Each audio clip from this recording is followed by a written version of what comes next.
Welcome to Monk's Temple. Find a place of comfort, and let the weight of the day begin to soften at its edges. There is nothing you need to do in this moment but listen and breathe. Often, we move through our lives as if we are carrying a vessel we must keep full at all costs, a cup of achievement, of affection, of security. We walk carefully, afraid to spill a single drop, believing that this fullness is what keeps us safe, what defines us. But what if the vessel itself is not meant to be perpetually heavy? What if its true purpose is not to be full, but to be capable of being filled, and then emptied, and filled again by the natural rhythms of existence? This is the gentle, counterintuitive wisdom we explore here, that in the release, in the letting go, we do not find loss, but a profound homecoming. Let me begin with a story from my own early days of seeking. I was journeying through a vast, arid plateau, a place where the horizon shimmered with heat and the earth was cracked like an old ceramic plate. My water was gone, and thirst had become a sharp, constant companion. I came upon a lone, gnarled tree, and beneath it, a small, muddy well. The water I drew was warm, gritty with sediment, and bitter with minerals. It was barely palatable, but it was wet. I drank, and filled my leather flask to the brim with this bitter water, my mind clinging to it as my sole source of survival. For 2 more days under the relentless sun, I sipped from that flask sparingly, each swallow a reminder of lack, each taste a reinforcement of scarcity. My world had shrunk to the weight of that leather flask and its unpleasant contents. Then, on the morning of the 3rd day, I descended into a hidden canyon. And there, in the deep shade, was a spring. Clear, cool water flowed silently from a cleft in the rock, pooling in a basin of smooth stone before continuing its journey underground. It was an abundance so pure it felt like a dream. I stood there, my flask heavy with the bitter water, staring at the endless, gracious flow. To drink from the spring, I had to first empty my flask.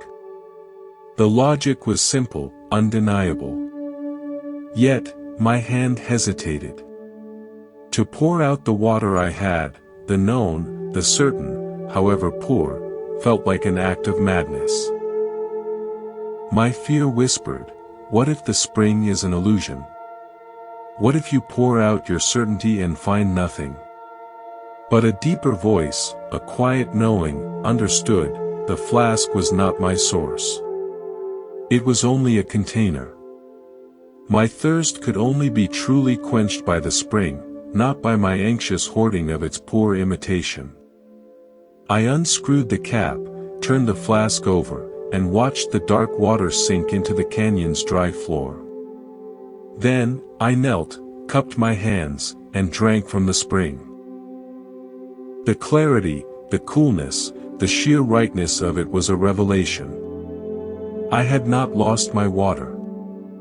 I had exchanged the bitter for the sweet, the limited for the limitless, by the simple, brave act of making space. This is the first, and most essential, metaphor for our journey. Buddhism teaches that suffering arises from upadana, clinging or grasping. We cling not only to physical things, but to ideas, identities, outcomes, and people. We fill our inner flask with the bitter water of past resentments, future anxieties, and present dissatisfactions, and then we wonder why we cannot taste peace. We are afraid to empty it, to face the seeming void, not realizing that the void is not an emptiness, but a readiness. It is the space that must exist before the spring can offer its gift. Your peace, your purpose, the relationships that nourish you, they are that clear spring, always flowing. But they cannot enter a vessel already occupied by fear.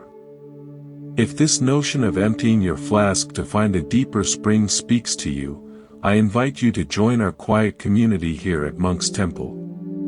By subscribing, you plant a seed of intention along this path. It is a gentle way to support these teachings and to signal your own commitment to creating space within. Your presence here is valued. Now, let us move from the desert to the forest, and to a different kind of understanding. There is a practice among some woodworkers who create instruments. The finest guitars, they say, are made from wood that has been properly seasoned. This does not mean simply dried by force in a kiln.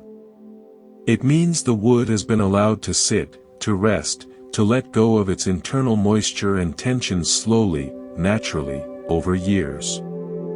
A luthier once showed me two pieces of the same rare spruce. One had been kiln-dried quickly. It looked perfect. The other had been air-drying in his barn for a decade. It looked older, quieter. He tapped them. The kiln-dried piece gave a flat, dead thud. The air-dried piece sang with a clear, resonant ping, a sound full of promise. The first one, he said, fought the process. It held on to its water in tension, then released it in shock. Its structure is damaged. It will never make good music. The second one, it surrendered. It let go slowly, in harmony with time. All its fibers are now aligned, open, ready to resonate. It will make an instrument that sings for centuries. This is the profound truth of non-attachment, a cornerstone of the Buddha's path. It is not a cold removal of care. It is the art of seasoned release. When we cling to a feeling, a role, a possession, we are like the kiln-dried wood. We hold on in a state of internal tension, fighting the natural process of change. This damages our inner structure. We become brittle, prone to cracking under life's pressures. Our song is muted. But when we learn to let go, not with a wrenching tear, but with a gradual, trusting surrender, we become like the air-dried wood. Our fibers align. We become resonant. We become capable of creating music from our experiences, rather than just noise. Your anxiety about the future, your regret about the past, these are forms of internal moisture you are clinging to. You are trying to kiln-dry your soul with force and willpower. It only creates more tension. The practice is to allow. To place those worries in the quiet barn of your awareness and let time and acceptance do the gentle work of seasoning. You do not have to force the release. You simply have to stop fighting it. This brings us to a beautiful and often misunderstood concept, the idea of the uncarved block. In ancient wisdom traditions, the uncarved block represents the original, pure nature of a thing before it is shaped by human desire, judgment, and ambition. A master carver, it is said, does not impose a form upon the block of wood. Instead, they study it. They feel its grain, its knots, its inherent strengths and weaknesses. Their work is one of revelation, not imposition. They remove only what is necessary to allow the form that sleeps within the wood to emerge. You are the uncarved block, and you are the carver. Most of us, however, are terrible carvers. We approach ourselves with a blueprint of who we should be. Smarter, more successful, more lovable, different.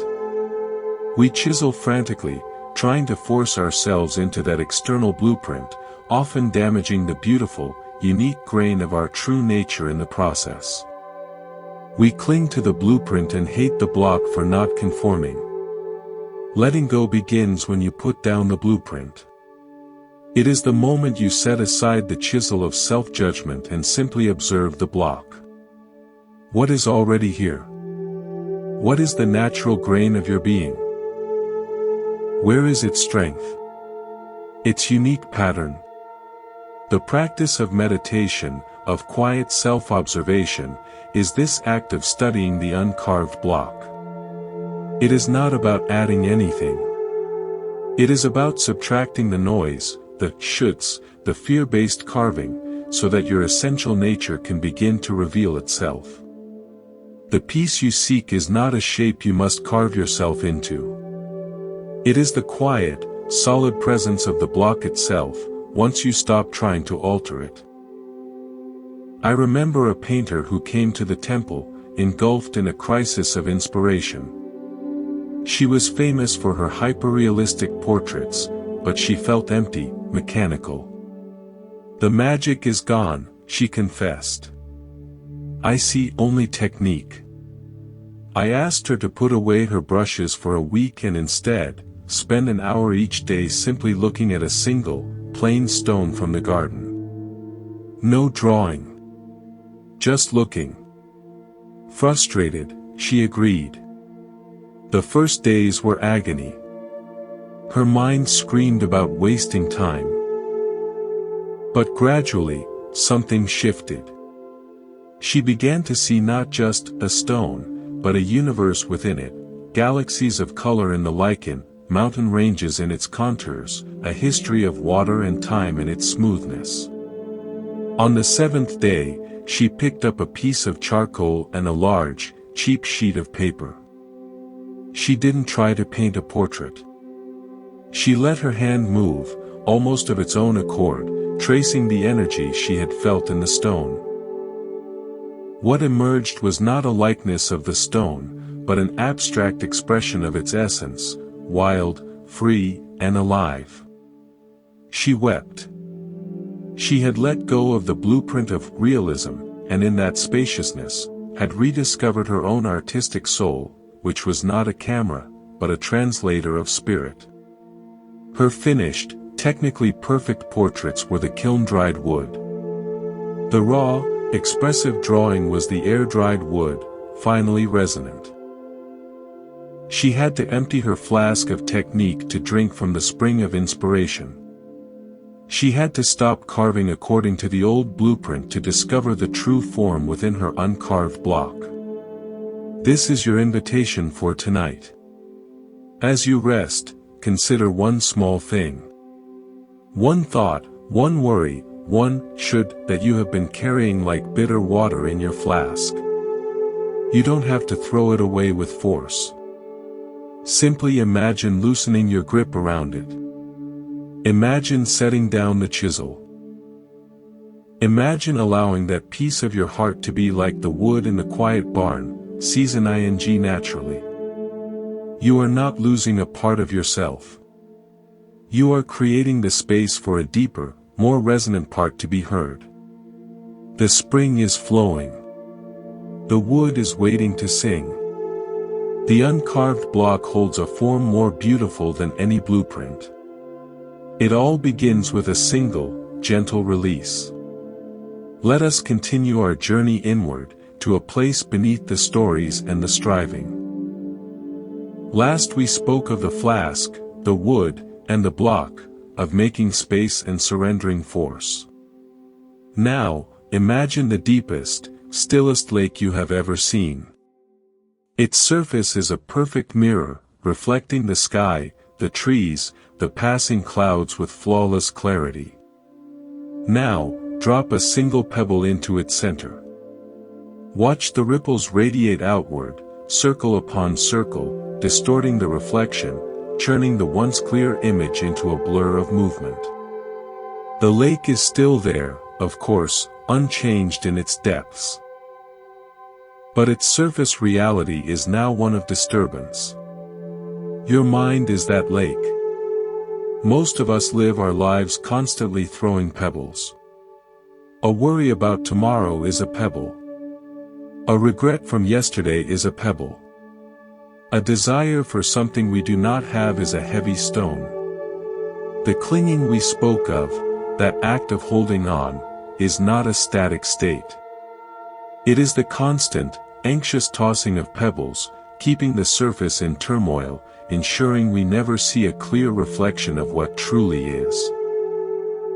We mistake the ripples for reality, and we wonder why our world seems so chaotic, so unclear. Buddha taught the principle of samatha, calmness or tranquility of mind. This calm is not the dullness of indifference. It is the pristine, mirror-like quality of the undisturbed lake. It is the mind in its natural state, when the compulsive throwing of pebbles ceases. Letting go is the practice of dropping fewer pebbles. It is noticing the urge to grasp, to worry, to control, and choosing, instead, to let the impulse fall through your open fingers, to not actually throw it into your precious lake. Each time you do this, the ripples subside a little. The water grows still. And in that stillness, you begin to see reality reflected back at you, not as you fear it or wish it to be, but as it is.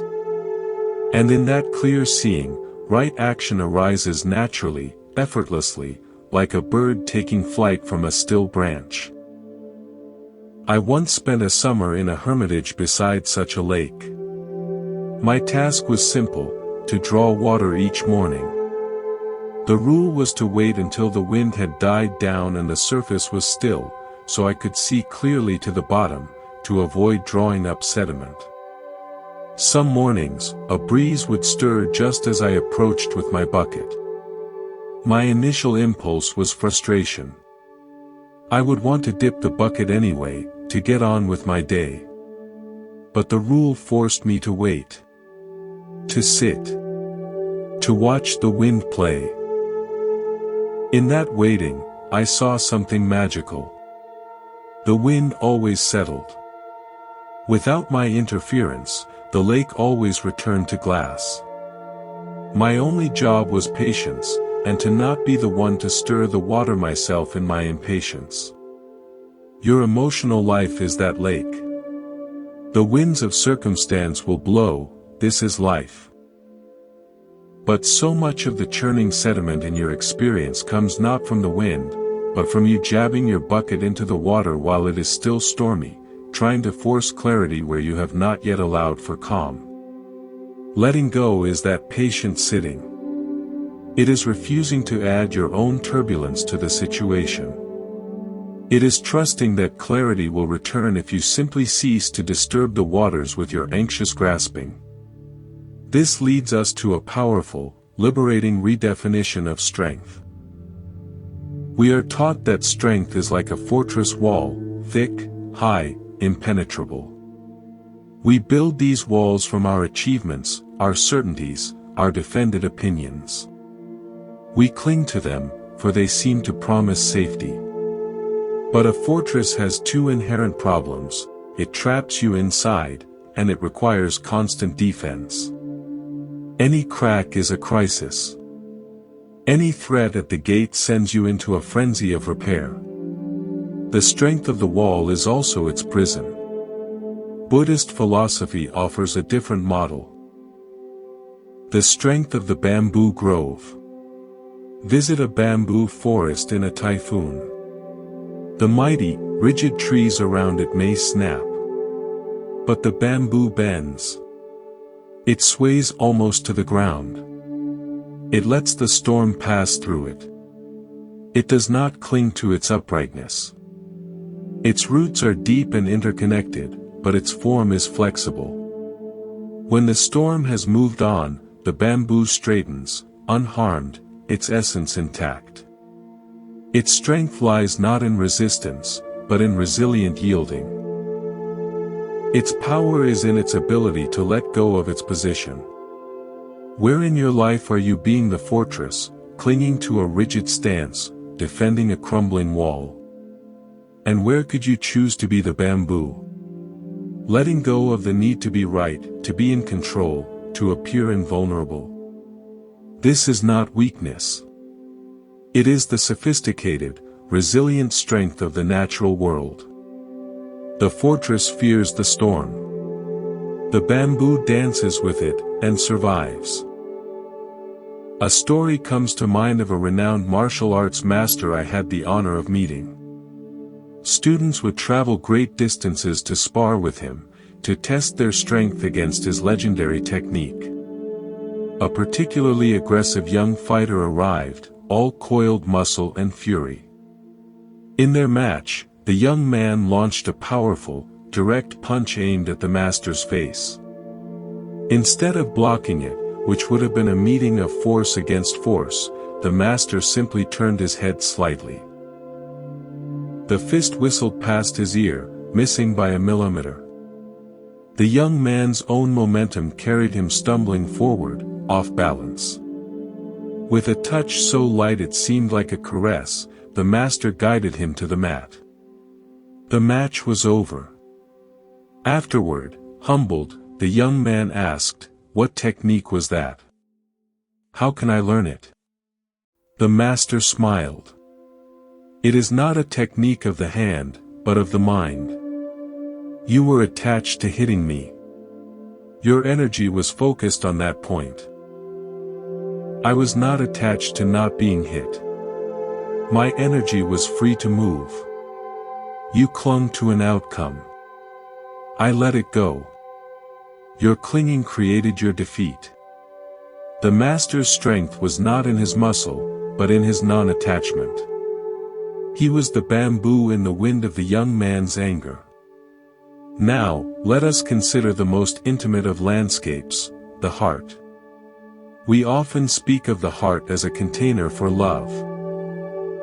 We fear that if we let go of a person, a dream, a memory, we are letting love leak out, that our container will be emptier. This is a fundamental misunderstanding. The heart is not a container. It is a muscle. And like any muscle, its strength, its capacity, is developed not by constantly clutching a heavy weight, but by the rhythmic process of contraction and release. Clenching your fist tightly and forever does not make your hand stronger, it makes it cramped, numb, and useless. The act of loving is the contraction, the beautiful, powerful engagement. The act of letting go is the essential release. It is the relaxation that allows blood to flow back in, that prepares the muscle for its next, perhaps even deeper, contraction. To love without knowing how to let go is to live with a perpetually cramped heart. It cannot receive anything new, it is too busy, too tired, holding on to the old. Buddha's teachings on compassion, karuna, are rooted in this kind of strong, open-heartedness. It is a love that engages fully but does not possess. It contracts with empathy, then releases the need to control the object of its care. It is a love that is strong enough to open its hand. Think of the love of a wise parent for a grown child.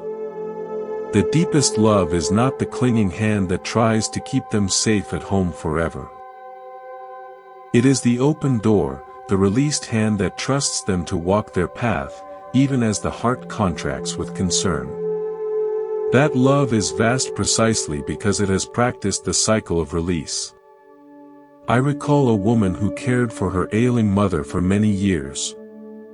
Her devotion was absolute, a constant contraction of her heart. When her mother passed, she was lost. She said, "My purpose is gone.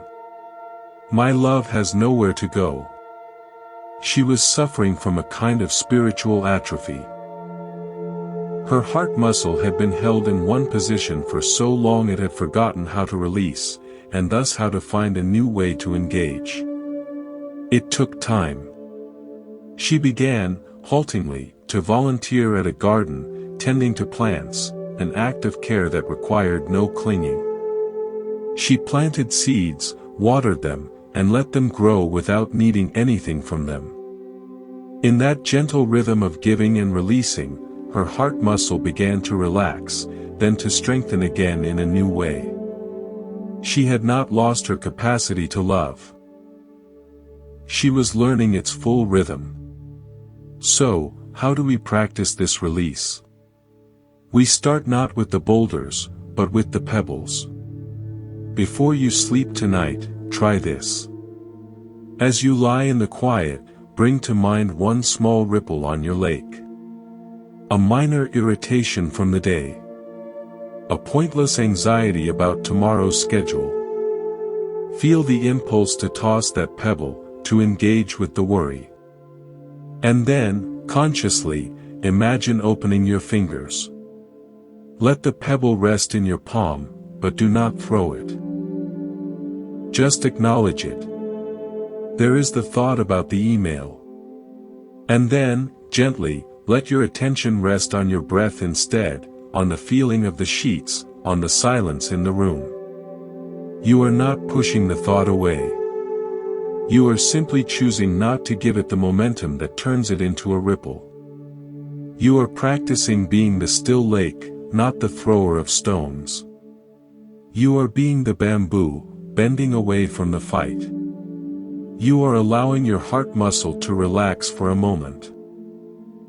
This is the subtle, daily training. It is how we gradually cease to be the architects of our own inner storm. The lake's true nature is stillness. The bamboo's true nature is resilient flexibility. The heart's true nature is to love in a cycle of engagement and release.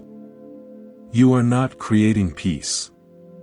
You are uncovering it, by letting go of everything that disturbs it.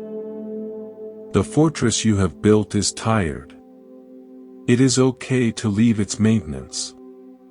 Step outside. Feel the wind. You may just discover you are not a wall at all, but a grove of bamboo, deeply rooted and free to sway. And in that swaying, you will find a strength far greater than any rigid defense could ever provide.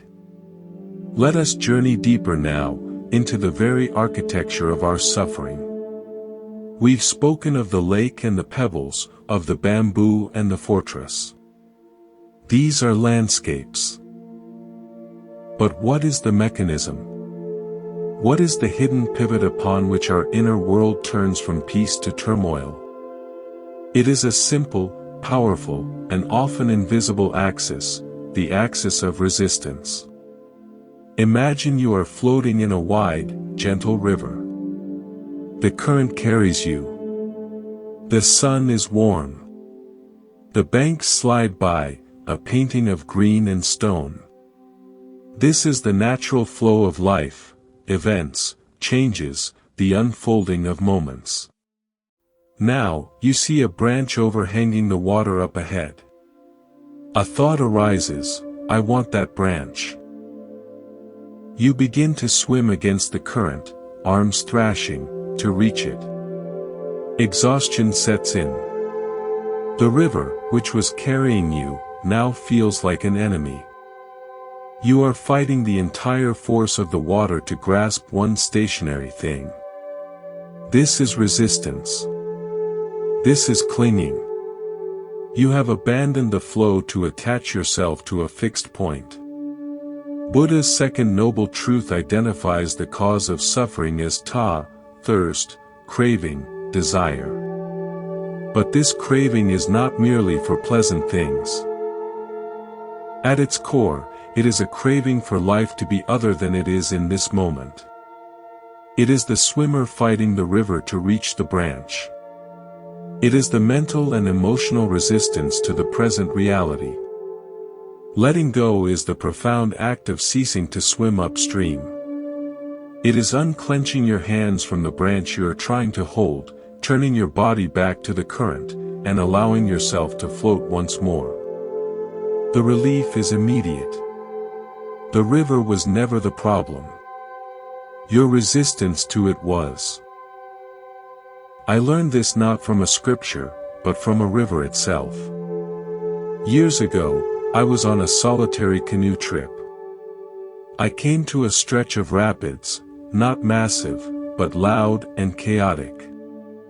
My instinct was to fight them, to paddle hard to steer, to resist the push of the water. The more I fought, the more unstable the canoe became. I was drenched, exhausted, and going nowhere but in frantic circles. In a moment of pure surrender, born of fatigue, I did the unthinkable. I laid my paddle across my knees, closed my eyes for just a second, and let out a long breath. I stopped resisting. In that moment, a funny thing happened. The canoe, freed from my frantic corrections, found its own balance. It bobbed and spun, yes, but it also began to move through the rapids, carried by the water's own intelligence.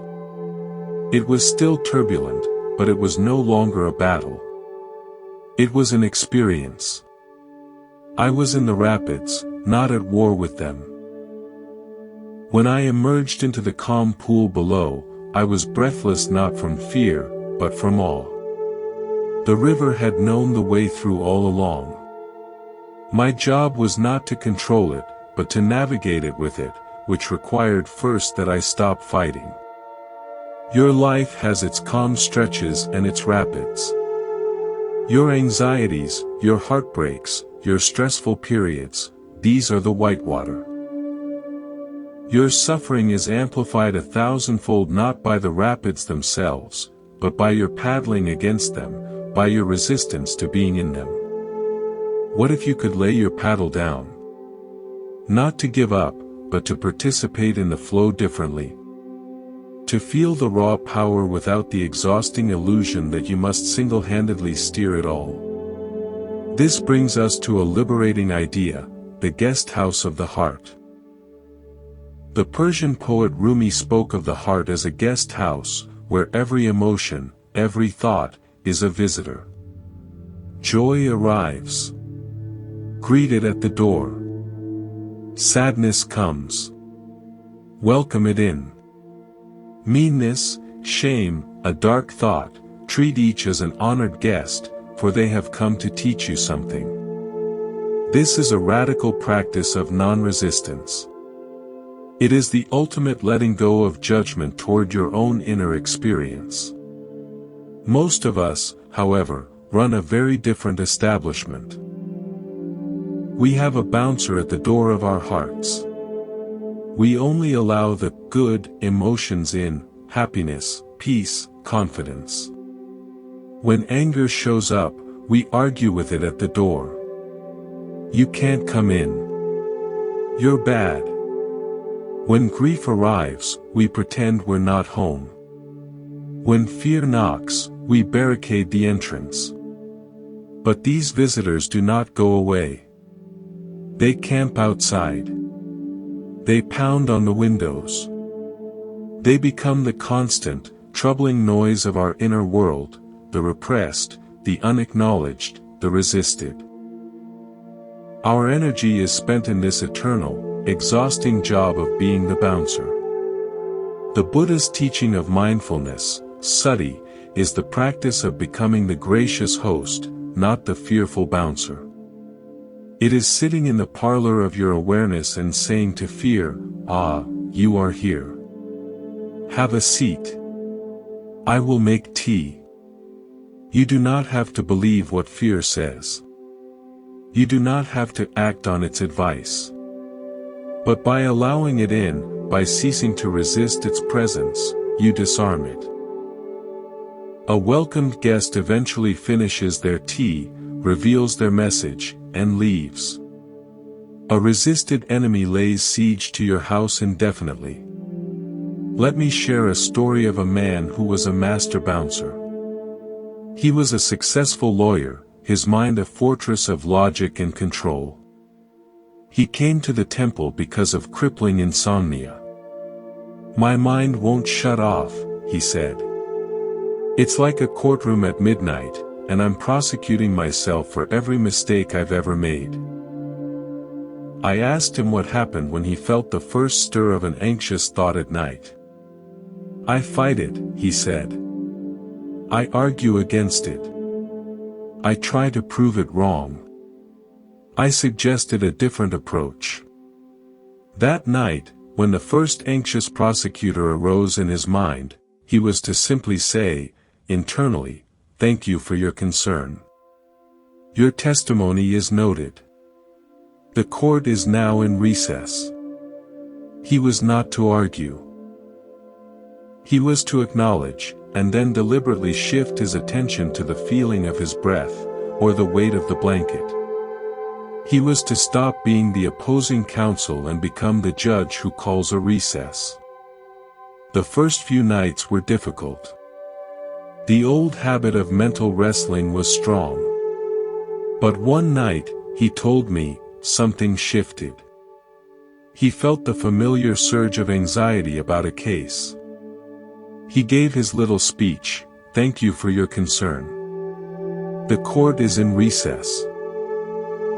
And instead of fighting the feeling, he just felt it, the tightness in his chest, the restlessness.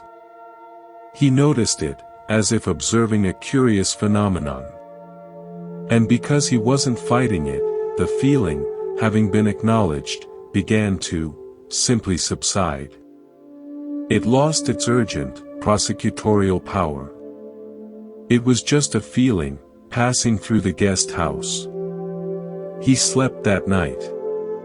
He had learned to lay down his paddle in the rapids of his own mind. This practice of hosting, not resisting, applies profoundly to our relationships with others. We often try to hold people in our lives like fixed branches in the river. We cling to a particular version of them, a particular role we need them to play. When they change, as all living things must, we resist. We swim upstream, exhausting ourselves, trying to force them back to the branch we remember. This is the source of so much relational suffering. Consider the relationship between a stream and a stone in its bed. The stream does not cling to the stone. It flows around it. Over centuries, the stream may even smooth the stone, change its shape. But the stream's essence is to flow. The stone's essence is to be. They are in relationship, but not in possession. Can you love like the stream? Can you allow the people in your life to be their own stones, changing shape in their own time, while you continue your own essential flow? This does not mean you are indifferent. The stream's song is created by its interaction with the stone. But it does not stop flowing to own it. A final, gentle metaphor for this part of our journey, the silent bell. In the temple, there is a bell that is only rung at certain moments. But its purpose is not only in its ringing. Its greater purpose is in its silence.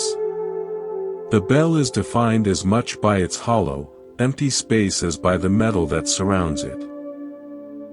It is the space that allows the resonance.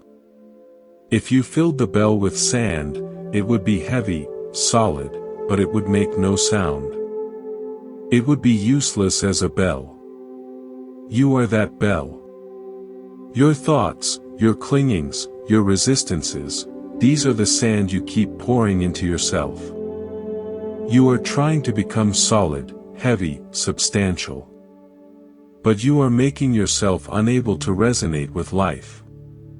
Letting go is the careful, patient removal of that inner sand. It is not to become empty in a barren sense, but to become empty like the bell, hollowed out, so that when life strikes you, and it will, you can ring with a clear, true, beautiful note, rather than just giving a dull thud. Your pain, your joy, your love, these are the strikers. But they can only create music if you have space inside to resonate. Tonight, as you prepare to rest, practice being the host. When a thought or worry arrives, do not argue with it at the door. Simply notice it. Ah, the thought about work is here. Offer it a mental cup of tea.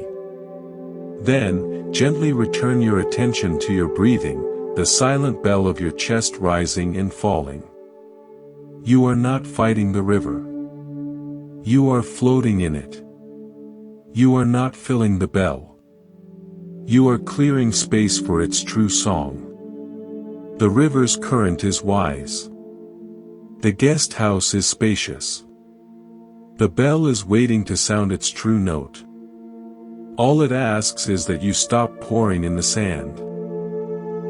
Let us now turn our attention to a force that shapes so much of our inner world, often without our conscious consent, the force of expectation. Imagine you are an artist, standing before a vast, blank canvas of pure white. This canvas is the present moment, fresh and full of potential. In your mind, you hold a detailed, finished painting, a vivid image of exactly how this moment, this day, this relationship, should look. This is your expectation. Now, you begin to paint the actual moment with the brush of your experience. But life, in its mysterious and creative way, introduces a color you didn't plan for. A stroke goes in a different direction. The emerging painting is not matching the image in your mind.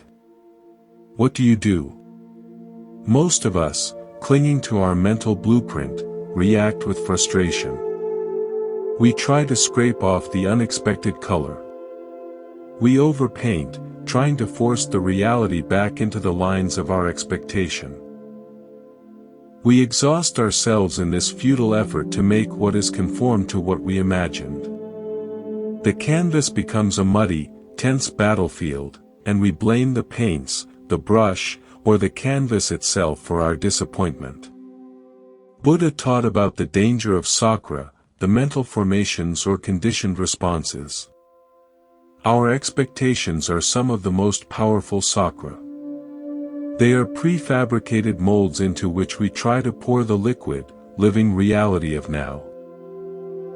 Suffering is the friction, the heat, and the pressure that arises from this misfit. Letting go, then, is the courageous and creative act of setting down the mental blueprint. It is looking at the canvas with fresh eyes, not to see how it fails to match your plan, but to see what is actually emerging. It is becoming curious about the unexpected color. It is allowing the painting of your life to be a collaboration between your intention and the mysterious intelligence of the universe, rather than a rigid dictatorship of your expectations. I learned this from a master gardener at the temple, a woman named Lin. She cultivated a wild, seemingly chaotic garden that was breathtaking in its beauty. In a small plot I was allowed, decided to grow perfect, geometric rows of carrots and lettuces. I had a precise expectation. Straight lines, uniform plants, a tidy harvest. I tended my plot with militant care. Lin would just walk through hers, scattering seeds, letting plants self-sow, allowing weeds, which she called volunteers, to grow where they may. A dry spell came.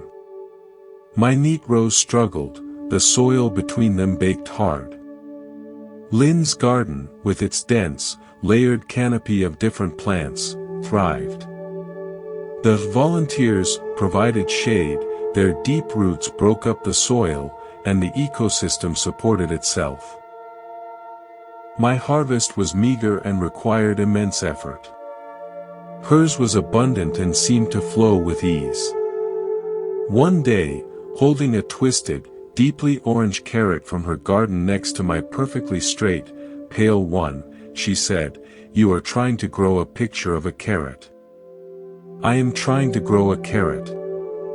The earth knows more about being a carrot than your picture does. I had been clinging to the expectation of geometrical perfection. She had let go, and collaborated with the intelligence of the earth itself. Her garden was a masterpiece not of control, but of released partnership. Where in your life are you trying to grow a picture? A picture of the perfect career, the perfect partner, the perfect version of your children, the perfect peaceful day. And how much suffering arises when life, in its wild and wise creativity, grows something more complex, more interesting, more real than your picture allowed for. This leads us to a profound shift in identity. We often build our sense of self like a statue, solid, defined, fixed in a particular pose. We cling to this statue self. I am a successful person, I am a victim, I am always right, I am unlucky in love. When life's winds and rains, new experiences, failures, changes, threaten to weather or alter this statue, we panic. We spend our energy on preservation, on defending our fixed form. But what if you are not the statue? What if you are the weather itself? The Buddhist teaching of anatta, non-self, points to this fluid nature of identity. You are not a fixed, solid thing. You are a process, a happening, a continuous flow of sensations, thoughts, and emotions, like weather patterns moving through the sky of awareness. The you of 10 years ago is gone. The you of yesterday is gone. The you of this morning is gone. There is only the present moment weather. Letting go is the release of your grip on the statue.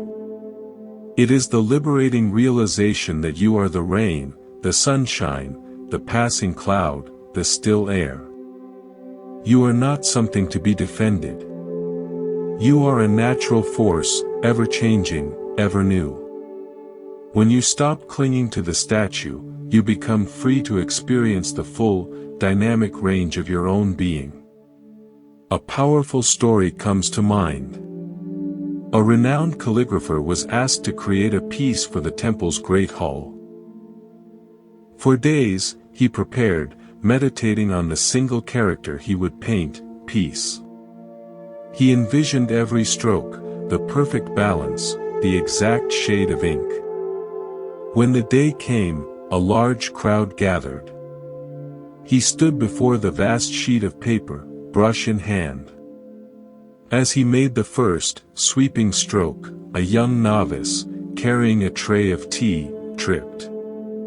The teapot flew from the tray and landed with a splash, creating a large, irregular blot of amber right in the center of the pristine paper. A gasp went through the hall. The masterpiece was ruined. The calligrapher closed his eyes for a long moment. The novice was trembling, near tears. Then, the master opened his eyes, looked at the blot not as a mistake, but as part of the canvas. He dipped his brush again. Instead of fighting the blot, he incorporated it. He painted around it, through it, using its shape as the heart of a flower, from which the character for peace gracefully unfolded. The finished work was more stunning, more alive, more deeply peaceful than his original plan could ever have been. He had let go of the expectation, the perfect picture in his mind, and in doing so, had co-created with the accident, with the moment. The blot was not an error, it was the doorway to a greater beauty. He had stopped being the sculptor of a fixed statue and had become the weather, adapting, flowing, creating with what was. Your life has such blots. The unexpected job loss, the illness, the failed plan, the heartbreak. You can see them as ruins of your expectation, and cling to the disappointment. Or you can close your eyes, take a breath, and look again. What new form is asking to emerge around this event, through it, perhaps even because of it? This is not naive optimism. It is the creative courage of letting go of the old picture to see the real, often more meaningful, painting that is being made. Finally, let us consider time. Our expectations are almost always tethered to time. We expect results by a certain date, healing by a certain season, understanding by a certain age.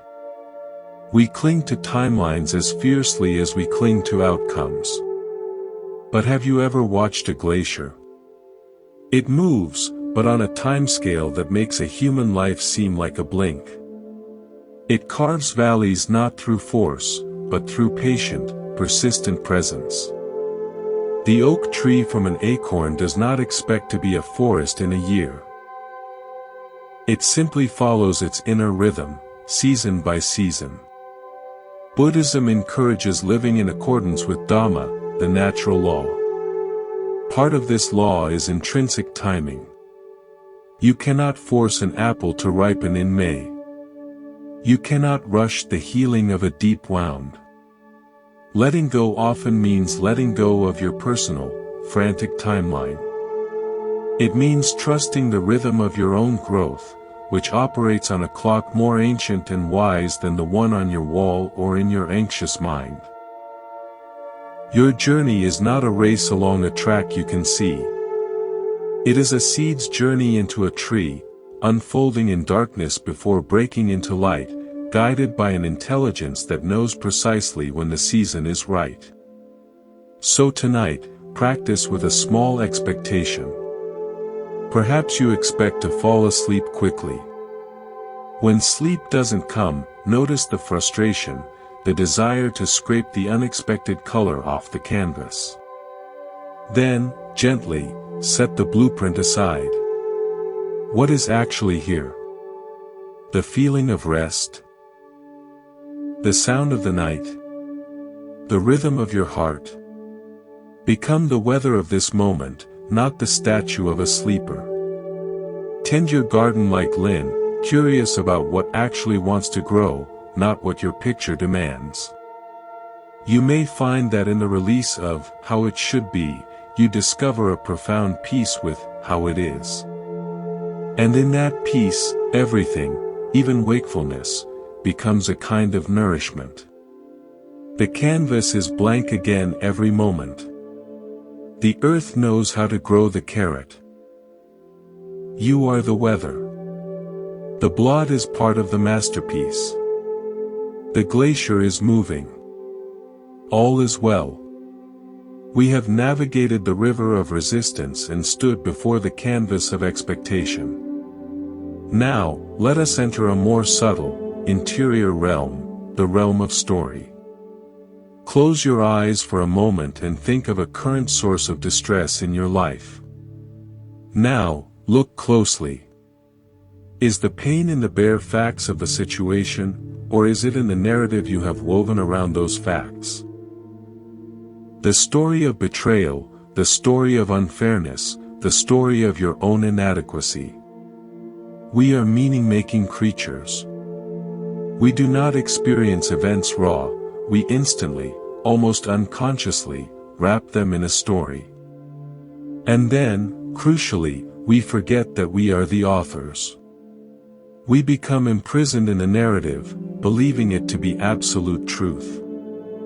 We cling to our stories with the tenacity of life itself, for they give us identity, justification, and a sense of coherence in a chaotic world. But what if the story is a cage of your own making? The Buddha taught about Maya, often translated as illusion. This is not to say the world is not real, but that our perception of it is clouded by mental projections, the stories we superimpose upon reality. Suffering is often the experience of bumping into the walls of a story you believe to be solid, when it is, in fact, a mental construct. Letting go, then, involves the profound skill of story shedding. It is learning to distinguish the clean, sharp fact from the fuzzy, suffocating narrative you have dressed it in. It is the practice of saying, "This happened," without immediately adding, "and it means I am unlovable," or, "and it proves the world is against me." I witnessed a powerful lesson in this from two farmers whose lands bordered a small stream. A drought came, and the stream dwindled. Farmer A's story was, "My neighbor upstream is stealing my water. He is greedy and selfish. He is my enemy." This story filled him with bitterness. He spent his days fuming, plotting, and feeling victimized. Farmer B, who was actually upstream, had a different story: the earth is parched. We are all suffering. I must share what little there is wisely. He felt compassion and responsibility. One day, Farmer A, armed with his story of theft, marched upstream to confront his enemy. He found Farmer B not hoarding water, but diligently building a small, shared irrigation system to divert the last trickles evenly to both their fields. The fact was the drought. The story of the enemy was a cage Farmer A had built and locked himself inside. Letting go of that story didn't change the drought, but it instantly ended his secondary suffering, the bitterness, the anger, the isolation. When he dropped the narrative, he was free to see his neighbor not as an enemy, but as a partner in a difficult situation. What story are you clinging to that is causing you more pain than the original event? My parents' criticism means I'll never be good enough. That rejection means I am fundamentally flawed. My anxiety means I am broken. These are stories. Powerful, convincing, painful stories. But they are not unchangeable reality. They are interpretations.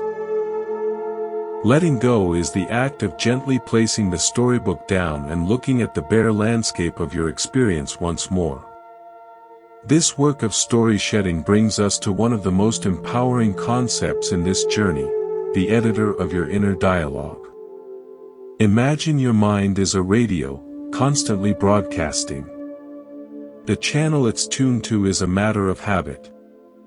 For many, it's the criticism and catastrophe channel, or the nostalgia and regret channel. The voice of the announcer, your inner narrator, is so familiar you mistake it for your own true voice. You believe everything it says. Letting go is the realization that you are not the voice on the radio. You are the one holding the radio. More than that, you are the one who can change the channel. You are the editor who can say, we are not airing that thought today. We are going to switch to the observation channel, or the curiosity channel. Buddhist meditation is, in essence, training in channel changing. It is not about stopping the broadcast, that is nearly impossible. It is about developing the metacognitive awareness to notice, I am listening to the worry channel again, and then consciously returning your attention to a chosen anchor, like the breath. This is not suppression. It is wise selection. You are letting go of your passive consumption of the noisy, fear-based channels and choosing, again and again, to tune into the frequency of present moment awareness. Over time, the old channels lose their power. They may still crackle in the background, but you are no longer held captive by their programming. I remember a writer who came to the temple, blocked for years. She said her inner radio was tuned permanently to a critic who dismantled every sentence as she formed it. That's cliché. That's stupid. Who do you think you are? She was paralyzed. I asked her to try an experiment. For 1 week, she was to write for 10 minutes each morning, but with a rule, the critic was allowed to speak, but only after the 10 minutes were up.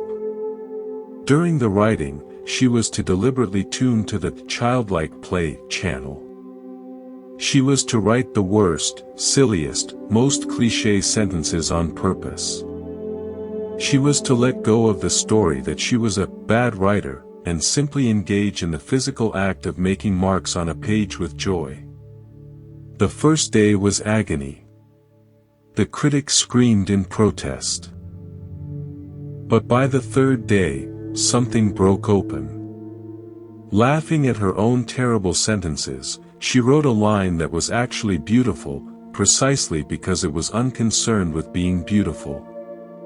The critic, when allowed its time after the fact, found it had less to say. The spell was broken. She had changed the channel, and in the static, she found her true voice. She had been clinging to the story of, I am a blocked writer, which was just a painful radio drama. When she let it go, the writing could flow. Now, let us apply this to perhaps the heaviest story we carry, the story of the enduring self. We believe in a continuous, unchanging me that moves from moment to moment, accumulating experiences like possessions. This me feels solid. It feels like home. But look closely. The you that felt triumphant at age 7 over a swimming badge is not the same you reading this now. The you that was heartbroken last year is not the present you, though the memory remains. You are a stream of consciousness, a series of ever-changing moments of awareness, loosely stitched together by memory and habit. Clinging to the idea of a solid, enduring self is the root of much fear, fear of death, fear of change, fear of losing what I have. The Buddha's penetrating insight into anicca, impermanence, directly challenges this clinging to a fixed self.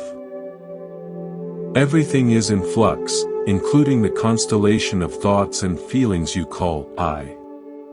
Letting go of the story of the solid self is not a loss of identity, it is an expansion into your true nature. It is like a wave in the ocean realizing it is not just a separate, individual form, but also the entire ocean itself, expressing itself temporarily as a wave. The wave's fear is of crashing, of ending. The ocean has no such fear. When you loosen your grip on the small story of me, you begin to sense the larger story of which you are a part, the flow of life, consciousness, and interconnection. Your problems don't disappear, but they cease to be existential threats to a fragile, fictional entity. They become simply phenomena passing through the vast space of awareness. A man once came to the temple grieving not a person, but the end of his career. He had been a CEO, and his identity was fused with that title, that power, that story. In retirement, he felt like a ghost. I don't know who I am without it, he said. He was clinging desperately to a story that had reached its final chapter. We talked about the many other chapters that had come before, the curious boy, the eager student, the young father. Those selves had also ended, making way for the CEO.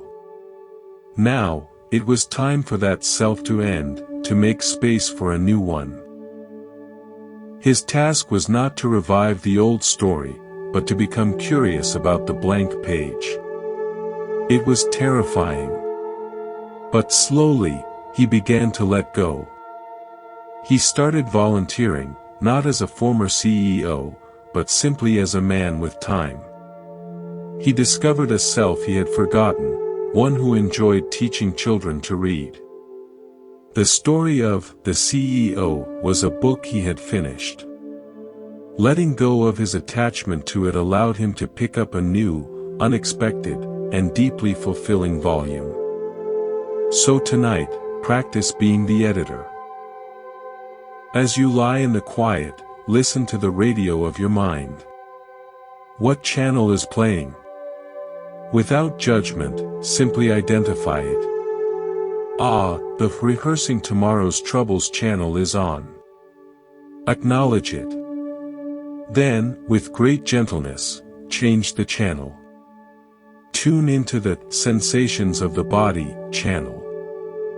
Feel the weight of your limbs, the texture of the sheets, the temperature of the air. Or tune into the sound of the night channel. Listen to the silence between sounds. You are not your thoughts. You are the aware space that hears them. You are not a solid statue, but weather. You are not a single, finished story, but an ongoing, ever-unfolding narrative with the power to edit, to change course, to release old, painful chapters. The fact is just the fact. The radio has many channels. The wave is also the ocean. The book has many chapters. You are freer than your stories have led you to believe. We have explored the stories we tell and the channels we tune. Now, let us descend to the very bedrock of our being, to the place where fear and freedom meet. This is the domain of control. Picture yourself in a small boat on a vast, dark ocean at night. You have a single, feeble lantern. Its light creates a small, fragile circle of visibility on the water around you. Beyond that circle is impenetrable darkness, the unknown, the future, the immense mystery of life. What do? The instinct of the conditioned mind is to cling fiercely to that circle of light. To focus all your attention on its edges, trying to push them outward, to see just a little farther, to make the known territory larger. You may even begin to believe that the circle of light is all that exists, that your boat is the center of the universe, and that your frantic efforts to hold the lantern steady are what keeps reality itself from collapsing into chaos. This is the illusion of control. It is exhausting, and it is based on a fundamental misunderstanding, that safety lies in the known, and that the unknown is an enemy to be conquered. The Buddha's teaching on dukkha, suffering, intricately links to this craving for control. We suffer because we insist that life conform to the small, well-lit circle of our understanding, our plans, and our comforts. We cling to the helm, muscles tensed, trying to steer our boat through the darkness on a predetermined course, fighting every current and wind that seeks to take us elsewhere. Letting go is the monumental act of setting down the lantern. It is sitting back in the boat, feeling its gentle rock, and looking up.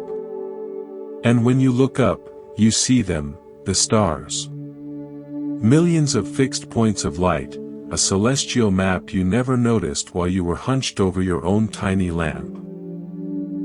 The stars do not illuminate the water's surface, but they orient you.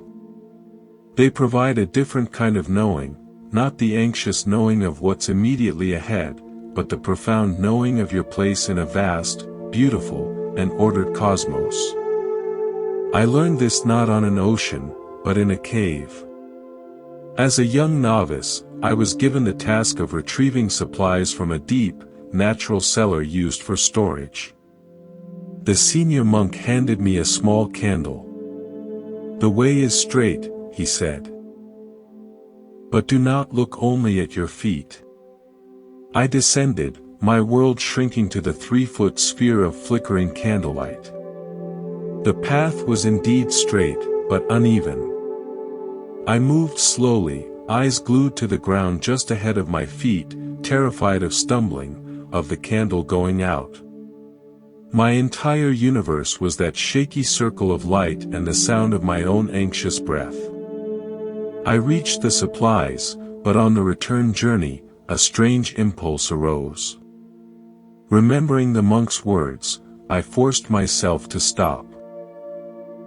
I took a deep breath, and slowly lifted my gaze from my feet. I looked up into the blackness. And there, far above, was a pinprick of daylight, the entrance, a distant, steady star. In that moment, my orientation shifted entirely. I was no longer a frightened creature in a tube of darkness. I was a traveler on a path leading toward the light. The candle still illuminated my immediate steps, but it was the distant, constant star that guided my soul and calmed my heart. I had been clinging to control of the micro steps, missing the macro guidance that was always there. Where in your life are you hunched over your candle, staring at your feet, mistaking the tiny circle of control for your entire world? Are you trying to micromanage a relationship, a project, your children's futures, or even your own emotions, believing that if you just watch every step with enough anxiety, you can prevent a stumble. Letting go is the act of lifting your gaze. It is trusting that there is a larger orientation, call it intuition, wisdom, destiny, or the natural flow of the Dhamma, that is guiding you, even when the next 3 feet are unclear. You don't have to see the whole path. You only need a sense of the direction of the light. This brings us to a related and beautiful concept, the principle of the seed. A seed holds within it the entire potential of a giant tree. But it does not control its growth. It does not fret over the timing of the first root or the angle of the first branch. It simply surrenders to the conditions, soil, water, warmth.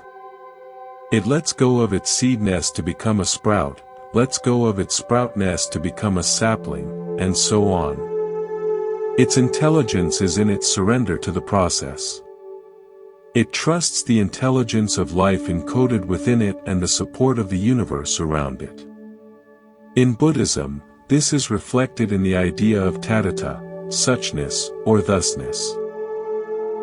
It is the acceptance of things as they are, and the trust in the natural unfolding of potential. You are a seed of unimaginable potential. But you are trying to be the gardener, the weather, and the tree all at once. You are clinging to the idea of how and when you should sprout. Letting go is allowing yourself to be the seed.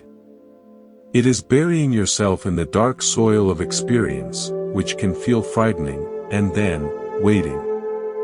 Trusting. Not forcing the shoot to appear Tuesday at 3 p.m. Your growth, your healing, your creative projects, your spiritual awakening, they operate on organic time. You provide the conditions of effort and intention, the soil and water, but then you must release the need to control the sprouting. The intelligence is in the seed, not in your frantic watching. A woman came to the temple in deep grief after a miscarriage. She was consumed by a need to understand why, to control the narrative, to find a reason. She was hunched over the candle of her loss, seeing nothing but the dark circle of pain. She had also attached her entire sense of future happiness to the specific form of that expected child. We spoke of the seed principle. The love she felt, the potential for motherhood, that was the seed. The specific pregnancy was one manifestation, one possible sprouting, in one season. The seed itself was not lost. Her capacity to love, to nurture, that essence remained, alive within her. Her task, in her devastation, was not to control the past or force a specific future, but to tenderly care for the seed of her own heart, to trust that life knew how to grow love in ways she could not yet imagine. It was a long, slow process of letting go of the specific story she had clung to, and opening to the larger, more mysterious story of her life's garden. Years later, she wrote to me. She had adopted a child, and she said, "I understand now. The love was the seed. My daughter is the beautiful, unexpected tree. I was not in control of the form, only of tending the soil." Finally, consider the silent weaver. Imagine an immense, invisible loom. On it, the tapestry of your life is being woven. You hold one tiny thread, your thread of intention, action, and awareness. From your limited perspective, you see only a chaotic tangle of knots and colors on the back of the tapestry. It seems messy, meaningless, even ugly.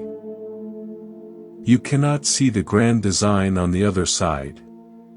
The urge to control is the urge to grab other threads, to try to force the pattern you think should emerge from your tiny vantage point. This creates more knots, more tension. Letting go is the practice of simply tending to your own thread. Doing your best to make it strong, true, and of good color. You offer it to the loom with trust, and you release it. You do not know how it will intersect with the thousands of other threads. The threads of other people's lives, of chance, of destiny. But there is a weaver, the universe, the Dhamma, the interconnected whole, who sees the grand design. Your thread is essential, but you are not the weaver of the whole tapestry. Your suffering comes from believing you are, and then despairing at the seeming mess. When you let go of needing to see and control the entire pattern, you find peace in the integrity of your own single thread. You do your part, and you trust the whole. So tonight, practice lifting your gaze. When an anxiety about control arises, over tomorrow's meeting, a loved one's choices, the progress of your life, acknowledge it. Feel the urge to hunch over the candle. Then, gently, imagine looking up. Breathe into the space above you. Connect with your own inner star, your deeper knowing. Remind yourself, I am a seed. I will grow according to a wisdom greater than my fear.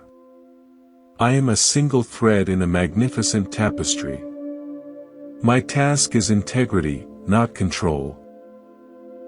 You may not see the stars, feel the sprout, or behold the tapestry, but in the act of releasing the grip, you align yourself with a guidance system far more reliable than your own fearful lantern. The ocean is vast, but the stars are constant. The seed knows how to grow. The weaver sees the whole pattern. You are safe to let go. Our journey has taken us through landscapes of story, control, and expectation. We arrive now at a tender, often misunderstood frontier. The territory of completion. In our grasping, we are often not just clinging to things we love, but to things that have, in truth, already ended. We hold on to the ghost of a relationship, the echo of a dream, the faded photograph of a version of ourselves that no longer exists. It is as if we are standing in a room where a beautiful symphony has just finished playing. The final note has faded into silence, yet we remain frozen, demanding an encore, refusing to acknowledge that the concert is over. We cling to the hollow air where the music was, suffering in the absence, rather than turning to face the quiet, fertile space that the ending has created. Buddhist teachings on anicca, impermanence, are not meant to be morbid, but to be liberating. Everything that has a beginning has an ending. This is the nature of all compounded things. The flower blooms, and it withers. The day dawns, and it turns to night. The conversation begins, and it finds its closing. Our resistance to this natural rhythm, our desperate clinging to the bloom, the day, the conversation, is what creates the specific agony of loss. The pain of the ending itself is one thing, a clean, sharp cut.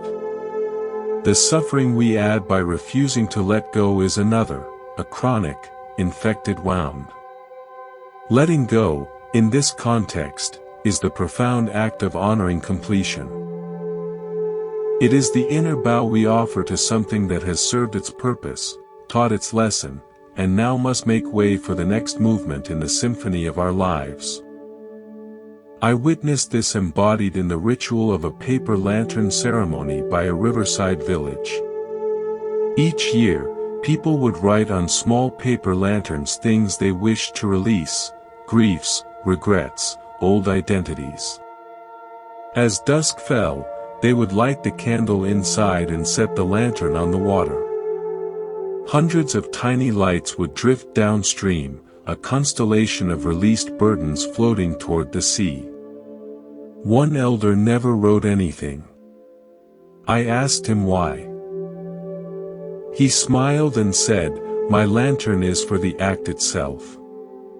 I am not releasing a thing. I am practicing release. I am honoring the river's nature to carry things away, and my nature to let them go. By the time I come here, I have already said goodbye." For him, letting go was not a dramatic event of loss, but a practiced art of completion, integrated into the flow of life. He did not wait for a crisis to cling, he practiced non-clinging as a way of being. This practice requires us to become adept at recognizing the season of things. An apple tree does not cling to its fruit in winter. It released them in autumn, understanding that their season of holding was over. The tree's energy withdraws inward, preparing for the next cycle of blossom and fruit. We, however, try to be perpetual summer trees, holding on to fruit long after it has rotted, simply because we fear the bare branches of winter. We stay in jobs, relationships, and mindsets whose season has passed, draining our vitality to preserve a form that life itself is asking us to release. The Buddha's path is one of wisdom, panna, which includes the discernment to know what season it is. Is this a season for holding or for releasing? For effort or for rest? For engagement or for solitude? Clinging to a summer behavior in winter creates exhaustion and despair. Letting go is the wisdom to sense the internal and external shift in seasons, and to change your behavior accordingly. It is saying, "This chapter of my career has reached its natural conclusion," or, "This pattern in my relationship is a winter. It is time to let it fall away so something new can germinate." A powerful story comes from a potter friend. He had a beloved clay bowl, his first truly successful piece. He used it every day for years. One morning, he noticed a hairline crack. He knew from experience that the crack would only grow, that the bowl's functional life was complete. He could have tried to glue it, to use it more carefully, to cling to its utility. Instead, he washed it carefully, dried it, and placed it on a high shelf. Now, he said, its season is to be beautiful, not to be useful. Its purpose has changed. If I try to force it to remain a bowl for soup, it will break and be lost entirely. By letting it complete its life as a bowl, I allow it to begin its life as an artifact of beauty and memory.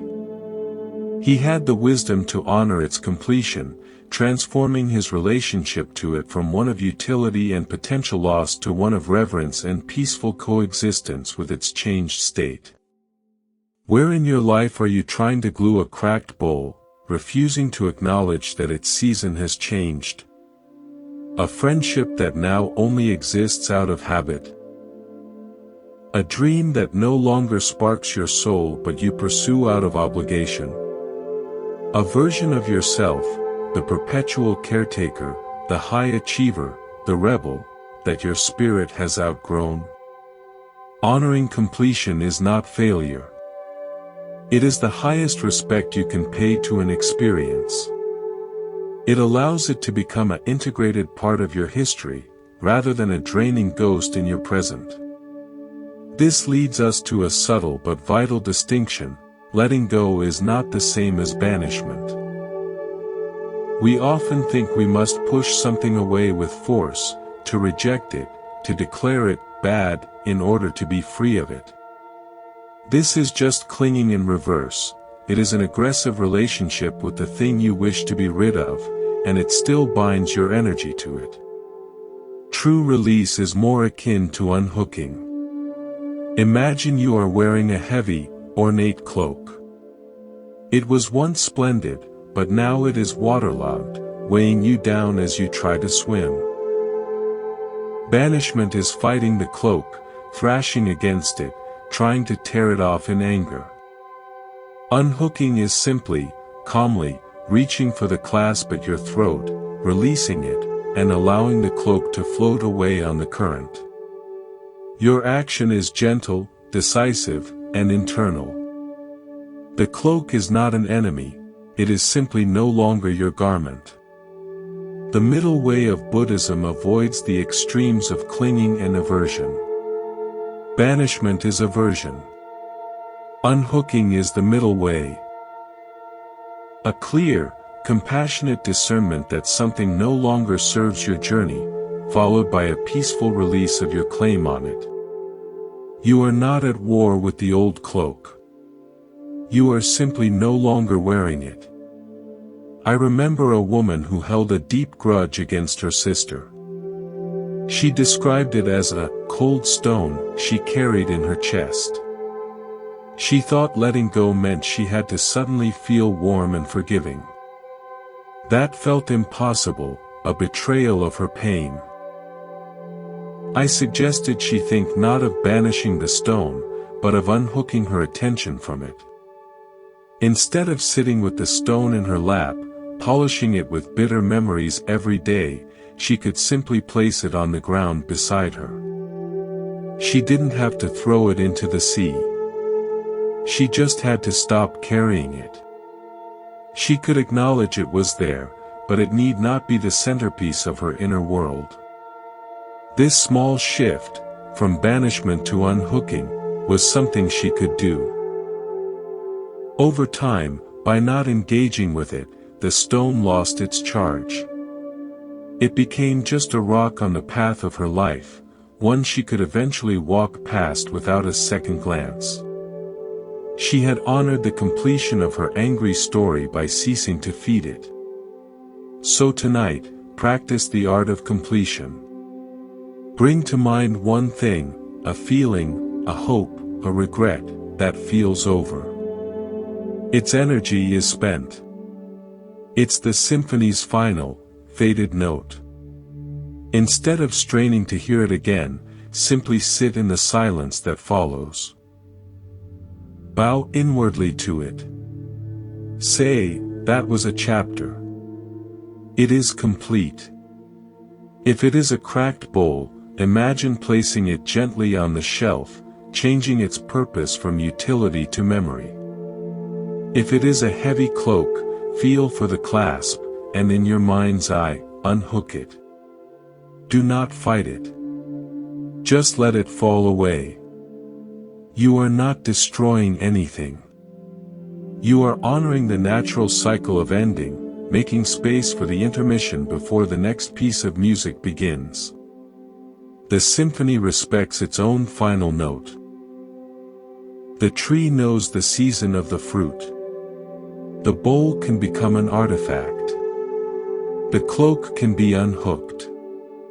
You are the concert hall, the orchard, the shelf, the swimmer. Your purpose is to host experiences, not to chain them to you forever. In honoring completion, you align yourself with the rhythmic, sacred pulse of life itself.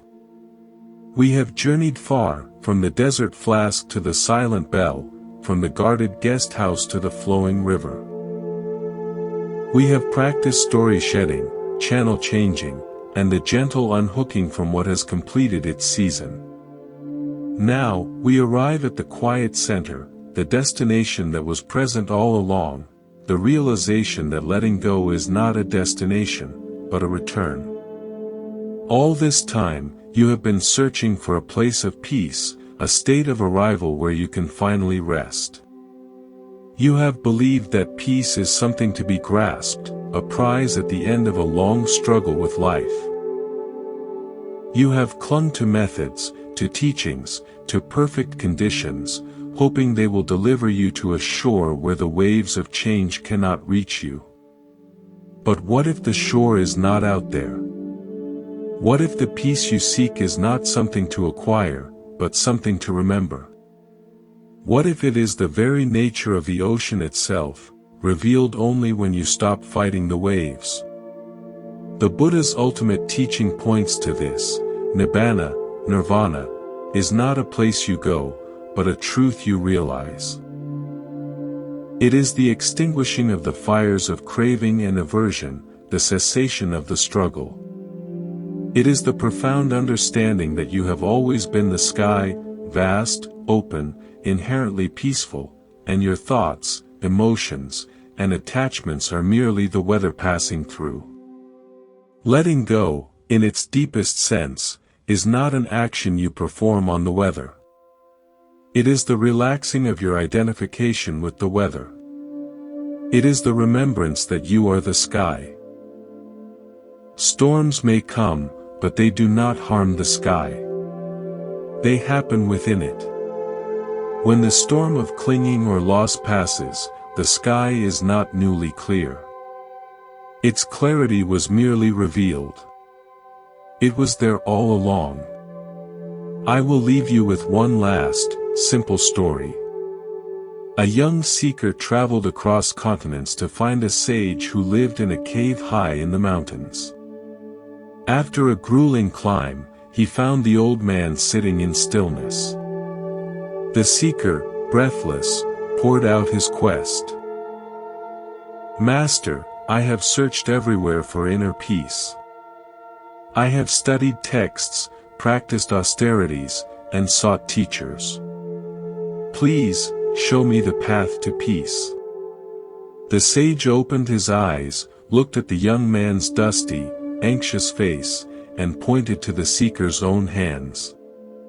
The young man looked down. In his left hand, he clutched a beautiful, heavy crystal he had found on his journey.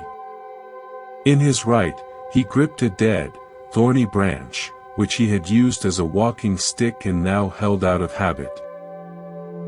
His knuckles were white. The sage said nothing, just kept pointing at his hands. Confused, the seeker looked from his hands to the sage and back again. Then, a slow understanding dawned. He had been carrying these things for so long he had forgotten they were in his grasp. They were not part of him. They were just things he held. Very slowly, he opened his left hand. The crystal dropped to the cave floor with a solid thunk. He opened his right hand. The thorny branch clattered beside it. He let out a breath he felt he had been holding for years. In the simple, uncluttered emptiness of his open hands, he felt a lightness, a space, a profound relief he had never known. He had not been given peace. He had dropped what was blocking his awareness of the peace that was already his. The sage smiled gently. "Welcome home. This is your invitation. Not to climb a mountain, but to look at your own hands. What are you carrying that you have mistaken for a part of yourself? The crystal of an old achievement you fear losing? The thorny branch of a past hurt you won't release? The heavy cloak of an expectation? You have carried them for so long, their weight feels familiar, like your own bones. The practice, now and always, is simply to notice you are holding. And then, with the compassion you would show a tired child, to open your fingers. Just a little. You don't have to throw anything away with violence. Simply cease to grip. Allow the weight to be held by the earth, by time, by the infinite compassion of the universe that knows how to receive what you are ready to release. You are not the crystal. You are not the branch. You are not the cloak, the story, the fear, or the clinging. You are the awareness that holds all of it, and the love that can choose to set it down. You are the sky. You are the open hand. Welcome to Monk's Temple. May you carry this simple knowing into your days and your dreams. When you feel the familiar grip of fear, of lack, of control, remember the open hand. Remember the sky. Peace was never lost. It was only waiting for you to loosen your grasp, to look up from the tiny candle, and to see the constellations that have been guiding you all along. You are home. The journey ends where it began, in the quiet, boundless space of your own, undefended heart.